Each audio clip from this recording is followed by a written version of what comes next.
Bonjour et bienvenue dans ce nouvel épisode de SpaceX Channel FR. Je n'avais rien publié depuis longtemps, faute de temps mais aussi faute de sujets pertinents et attractifs. Pendant tout ce temps, j'ai tout de même suivi l'actualité spatiale et pas mal échangé avec Starbase FR, qui est à mon sens la meilleure chaîne française traitant des progrès de SpaceX. Cet épisode et tout ce qui viendra ici prochainement m'a été suggéré par Starbase FR. Il a participé à la rédaction du script et m'a fourni énormément d'illustrations. Merci à lui. Starbase FR a toujours voulu faire des épisodes un peu plus techniques sur des points précis, mais son travail à côté de sa chaîne ne lui permet pas d'y consacrer le temps qu'il voudrait pour faire un travail de qualité. C'est donc moi qui prends cette casquette pour l'instant pour compléter ces excellentes chroniques que je vous recommande chaudement si vous voulez suivre l'actualité et les avancées du Starship. Avant le tant attendu vol orbital inaugural du Starship, SpaceX doit valider des changements de design importants effectués l'année dernière, notamment en utilisant de mystérieuses machines de torture. Pour ce premier épisode, on va parler du Can Crusher, le fameux écraseur de canettes de SpaceX.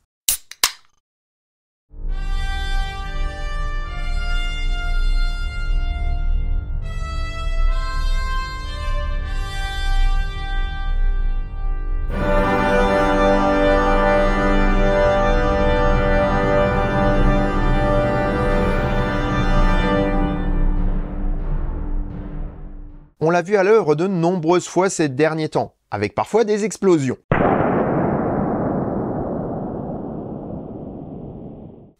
Le Can Crusher ou écraseur de canettes est un outil destiné à détruire les réservoirs de test qui lui sont confiés, mais pas que. Il est désormais rejoint par la Nose Cone Cage ou cage à nez de Starship pour effectuer le même travail avec les parties avant des seconds étages qui servent de coiffe à l'engin. Mais pourquoi tenter de les écraser ? Pour le savoir, il faut revenir à la base de la physique du vol spatial. Sur son pas de tir, une fusée subit plusieurs efforts statiques. Le poids des engins, mais aussi des ergols, ont tendance à comprimer la structure. Les anneaux d'inox des prototypes de SpaceX, ainsi que les soudures, doivent déjà résister à cela. Les ergols sous pression dans les réservoirs produisent également des efforts sur le fuselage, puisque celui-ci fait office de réservoir. En chaque point de la structure, c'est le poids de ce qui est au-dessus qui pousse vers le bas. Or, le poids, c'est la masse fois la gravité terrestre. Au décollage, ce poids est bien plus grand car la force exercée dépend de la masse, mais aussi de l'accélération provoquée par la poussée. Sur une Saturn V, cette accélération pouvait monter à 4G, plus la gravité terrestre de 1G, soit 5G au total. Non, pas cette 5G là. Donc une Saturn V en pleine accélération pouvait peser jusqu'à 5 fois son poids statique. Selon les chiffres officiels, le second étage du Starship sera rempli de 1200 tonnes d'ergols et son booster utilisera quant à lui 3400 tonnes d'oxygène et de méthane liquide pour arracher la bête de son pas de tir. Malgré son poids impressionnant, le petit joujou d'Elon Musk devrait décoller avec un ratio poids-puissance d'1/5, soit l'équivalent de celui de notre bonne vieille fusée Ariane 5. Attachez vos ceintures car les choses vont se compliquer un peu plus.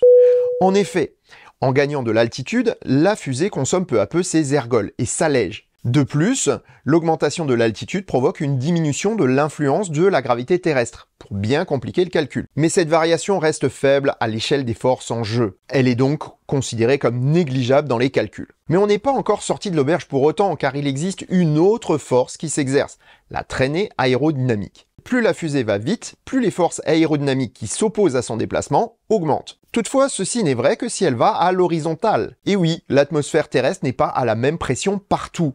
Au fur et à mesure de la montée, l'air devient plus ténu et la pression baisse, diminuant les efforts sur la fusée.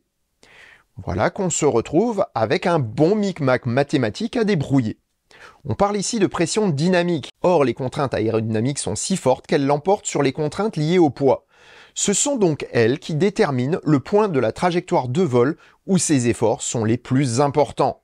Ce point est appelé max Q. Pour réduire les risques de dislocation à max Q, SpaceX réduit d'ailleurs légèrement la poussée des moteurs de ses Falcon 9 ou Heavy. Le pic est alors un peu moins élevé et cela leur donne une petite marge de sécurité. C'est aussi à cause de ces limites d'effort que supporte une fusée qu'on ne peut pas lancer lorsqu'il y a du vent, parce que cela introduit une vitesse de vent supplémentaire qu'on ajoute à la vitesse. Le vent risque d'augmenter les pressions dynamiques au-delà de la résistance de la fusée. Dès les débuts de la conquête de l'espace, ces données ont été prises en compte et ont permis de déterminer d'un point de vue théorique Max-Q pour un lanceur donné. Une fusée Soyouz ou R7 Semyorka, de sa dénomination originelle, atteignait Max-Q à 46 km d'altitude, tandis que la Saturne V y était déjà à 14 km.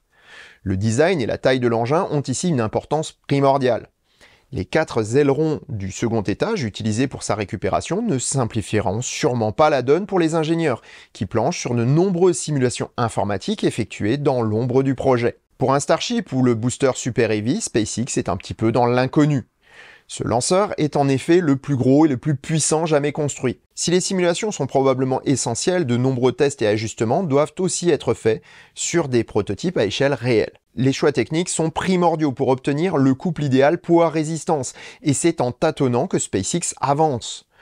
Lorsque le choix de l'inox s'est imposé pour des raisons de réutilisation massive prévues pour le projet, il a fallu déterminer l'épaisseur du matériau et le mode d'assemblage pour répondre à une multitude de contraintes. Petite parenthèse, l'inox présente une température de fusion de plus de 1400 degrés, un seuil bien supérieur à celui de l'aluminium qui composait une grande partie des navettes spatiales américaines. Cette propriété devrait offrir une marge de sécurité supplémentaire à SpaceX en cas de chute d'une ou deux tuiles lors des premiers lancements. Mais avant d'en arriver là, SpaceX doit d'abord valider ses choix sur la terre ferme. Et les ingénieurs ont donc imaginé 2 bancs d'essai pour simuler les contraintes à Max-Q, mais aussi à d'autres moments du vol. Voyons comment ça marche. Je commence par le Nose Cone Cage, qui est une version simplifiée du Can Crusher. Une structure en acier enserre la coiffe d'un Starship, préalablement coupée à son sommet. 2 extensions montées de part et d'autre de la coiffe permettent de simuler la présence des ailerons, dont on parlait un petit peu plus tôt. Un dispositif d'accrochage de forme conique remplace la section du nez découpée et sert de point d'ancrage à un système hydraulique relié à la base du banc d'essai. En tirant sur le nez de la coiffe, les vérins simulent les forces de compression subies quand le lanceur traverse les couches les plus denses de l'atmosphère. La coiffe, donc une section du Starship qui ne subit pas de fortes pressions internes, est alors mise en compression. 2 tests sont possibles, destructifs et non destructifs. Le premier va jusqu'à la rupture de la structure et l'autre se limite aux efforts prévus par la théorie. En général, on commence par le non destructif, sur une même coiffe de test, puis on la détruit en la poussant au maximum de sa résistance. Grâce à ce banc de test, SpaceX peut également réaliser des essais de fatigue. Pour un engin réutilisable, ce type de test est primordial. L'histoire a démontré que la fatigue du métal ou des soudures peuvent être mortelles. C'est arrivé avec le premier jet commercial au monde, le De Havilland Comet. 1 an après sa mise en service commercial, le Comet connaît des problèmes. 3 appareils sont détruits en plein vol à la suite d'accidents assez médiatisés d'ailleurs. Ces crashs sont dus à la fatigue du métal sur les cellules, phénomène encore peu connu à l'époque. Il devra être complètement redessiné pour reprendre une carrière commerciale. Pour comprendre ce que c'est que la fatigue, je vous invite à prendre un trombone. Vous le pliez doucement, vous le repliez doucement, et encore doucement. Vous pouvez aller longtemps comme ça. En revanche, si vous faites la même opération de plus en plus vite, eh bien le trombone va casser rapidement, alors qu'il a parfaitement supporté la première déformation, la deuxième, la troisième, mais au bout d'un moment il lâche, parce que le métal est fatigué. Le test destructif permet quant à lui de déterminer ce qui lâche en premier et de remédier aux défauts. Autre information intéressante et pas des moindres, la Nose Cone Cage a été assemblée pour la première fois il y a presque 2 ans, en mars 2021.